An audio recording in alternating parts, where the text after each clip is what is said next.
Assalomu alaykum barchaga. Qadrli YouTube'dagi bizni kuzatuvchi aka-ukalar, musofirdagi aka-ukalar, tadbirkorlar, dehqonlar. Gap to'y paxta haqida emas, gap xolodilnik haqida.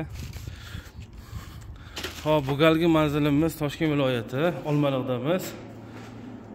Hop, bu xolodilnikimiz asosiy marojnoy uchun. Bu yerda o'sha akamiz marojnoyni optim sotadi. Xolodilnik kamera qildilar.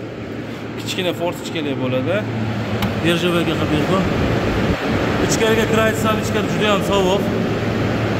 Hop, ponkalar marojnoy terish uchun pol qismini chiroyli qilib mozaika yo bo'lmasam kafil qo'yiladi, chunki temirlardan sandwich panel bo'ladigan bo'lsa, beton tagida qolib ketish mumkin, isrofgarchilik bo'ladi. Hozir kompressorni ko'rsatib o'taman. Kompressorimiz orqa tarafga o'rnadi. Hop, devorlarimiz morozilnik kamera bo'ladimi, xolodilnik bo'ladimi? Albatta, iloji boricha penopoliuretandan qilishga harakat qilamiz. Klientga ham iloji boricha shu narsadan tavsiya qilib boramiz. Chunki baribir penopoliuretan energiya tejamkor, tashqi temperatura ham ta'sir qilmaydigan yaxshi sandwich panel. 20 li minusavoy kompressor. Penopoliuretan panelimiz shu holatda bo'ladi. Zamonlarimiz temirligidan bo'ladi. Hop, listlarimiz har doim aytib o'tamiz 04.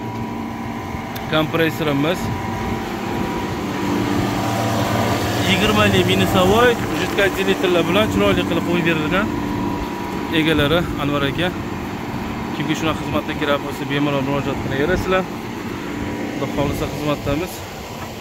Hop, savollar bo'lsa, bemalol telefon qilishingiz mumkin. Antenna chiqmaydigan joylarda bo'lib qolyapmiz ba'zi birda. O'shanga qayta telefon qilasiz yo bo'lmasam Telegram bor, WhatsApp bor.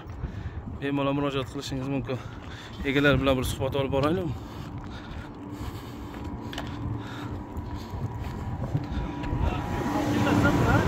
Yo, bu şeyde qoladi.